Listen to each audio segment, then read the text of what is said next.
ಎಷ್ಟ್ ದಿನ ಆಯ್ತು ಬ್ಯಾಗಿಂದ ಹೊರಗ್ ಬಂದು ಹೊರಗಿನ ಪ್ರಪಂಚನೇ ಮರ್ತೋಗಿದೀನಿ. ಎಕ್ಸಾಮ್ ಇದ್ದಾದ್ ಮಾತ್ರ ಅಲ್ವಾ ನಾನ್ ನಿನಗೆ ನೆನೆ ಬರೋದು. ಈಗ್ಲಾದ್ರೂ ಬುದ್ಧಿ ಬಂತಲ್ವಾ ಓದು. ಅಲ್ಲೆಲ್ಲ ಏನೋ ಮಾಡ್ತಿದ್ಯಾ ಮರಿ? ಎಕ್ಸಾಮ್ ಇದೆ, ಓದ್ತಿದ್ದೀನಿ.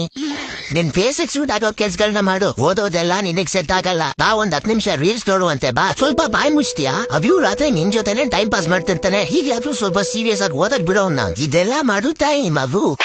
ಒಂದೇ ಒಂದ್ ಪಬ್ಜಿ ಮ್ಯಾಚ್ ಆಗ್ಬಿಟ್ಟು ಆಮೇಲೆ ಓದುವಂತೆ ಬಾ. ಇಲ್ಲ, ಇವತ್ ನಾನ್ ಓದ್ತೀನಿ. ಆಯ್ತಪ್ಪ, ಹೋಗ್ ಓದ್ಕೋ. ಆದ್ರೆ ಇದೊಂದ್ ಮಾತ್ ನೆನ್ಪಿಟ್ಕೋ, ಎಕ್ಸಾಮ್ ಮುಂಚೆ, ಎಕ್ಸಾಮ್ ಇದ್ದಾಗ, ಎಕ್ಸಾಮ್ ಆದ್ಮೇಲೂ ನಿನ್ ಜೊತೆ ಇರೋನು ನಾನು. ನನ್ ಮಗ ಇವತ್ತಿರ್ತಾನೆ, ನಾಳೆ ಹೋಗ್ತಾನೆ. ನೋಡು, ನನ್ ಮಾತ್ ಕೇಳು. ನಿನ್ ಫ್ಯೂಚರ್ ಚೆನ್ನಾಗಿರ್ಬೇಕು ಅಂದ್ರೆ ನನ್ನ ನೀನ್ ಓದ್ಬೇಕು. ಫ್ಯೂಚರ್ ಬಗ್ಗೆ ಯೋಚನೆ ಮಾಡೋ ಬದಲು ಬಾ ಯೂಟ್ಯೂಬ್ ಅಲ್ಲಿ ಶಾರ್ಟ್ಸ್ ನೋಡು ಬಾ. ಇಬ್ರು ಸ್ವಲ್ಪ ಬಾಯ್ ಮುಚ್ತೀರಾ? ಫೋನ್ ಬೇಜಾರ್ ಮಾಡ್ಕೋಬೇಡ. ಆದ್ರೆ ಸದ್ಯಕ್ಕೆ ನನಗೆ ಬುಕ್ಕೆ ಇಂಪಾರ್ಟೆಂಟು. ಪ್ಲೀಸ್ ಸ್ವಲ್ಪ ಸೈಡಲ್ಲಿ ಸೈಲೆಂಟ್ ಆಗಿ ಕೂತ್ಕೊಂಡು ನನ್ನ ಓದಕ್ ಬಿಡು. ಹೌದಾ, ಮಾಲಿನಿ ಮೆಸೇಜ್ ಮಾಡಿದ್ಲು. ಮಾಲಿನಿನಾ? ನೀನ್ ಬೇಗ ರಿಪ್ಲೈ ಮಾಡಿಲ್ಲ ಅನ್ಕೋ. ಅವಳನ್ ಕಂಡ್ರೆ ನಿನಗೆ ಇಷ್ಟ ಇಲ್ಲ ಅಂತ ಅನ್ಕೊಂತಾಳೆ. ಇವತ್ ಮಾಲಿನಿ ಹೋದ್ರೆ ನಾಳೆ ಐಶ್ವರ್ಯ ಬರ್ತಾಳೋ. ಎಕ್ಸಾಮ್ ವರ್ಷಕ್ಕೆ ಒಂದೇ ಸಲ ಬರೋದು. ನನ್ನ ಬಂದು ಓದೋ. ಬುಕ್ಕು 1 ನಿಮಿಷ ಇರು. ಈ ನನ್ನ ಮಕ್ಕಳು 3 ಬಿಟ್ಟು ನಿಂತ್ಬಿಟ್ಟವ್ರಣ್ಣ.